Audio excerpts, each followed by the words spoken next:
Le marché des médicaments génériques est à un tournant. C'est ce que soulignent les experts de Xerfi dans la dernière étude publiée sur le secteur. En 2014, les ventes de médicaments génériques remboursables en France ont reculé pour la première fois, enregistrant une baisse de 4% en valeur.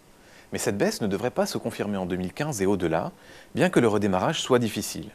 En fait, si 2015 est une année charnière, c'est surtout en raison de la mise en place du plan d'économie et de promotion des génériques qui doit s'étaler jusqu'en 2017, de l'obligation de prescrire en dénomination commune internationale, ce qu'on appelle la DCI, et enfin du relèvement du plafond légal des remises concédées aux pharmacies.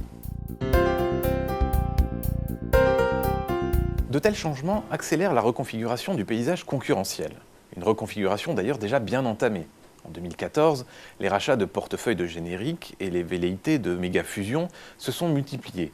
Par exemple, l'américain Myline et l'israélien Teva, deux groupes du top 5 mondial des médicaments génériques, se sont montrés particulièrement actifs sur ce plan-là.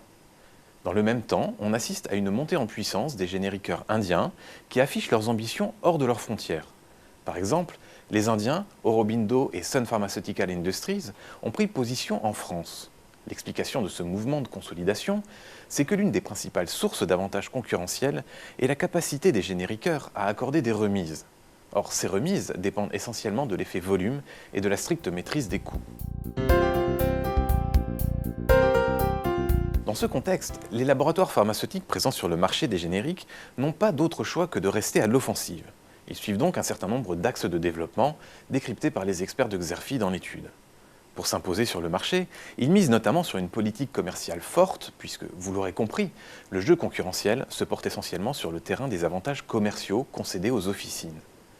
Citons aussi, parmi les axes de développement, l'extension de la couverture des marchés internationaux, ainsi que l'investissement dans l'outil productif interne. L'objectif est là d'exploiter des économies d'échelle, mais aussi de renforcer leur capacité de développement sur de nouveaux segments, comme celui des biosimilaires, à savoir des copies de médicaments biologiques de référence dont le brevet est tombé dans le domaine public.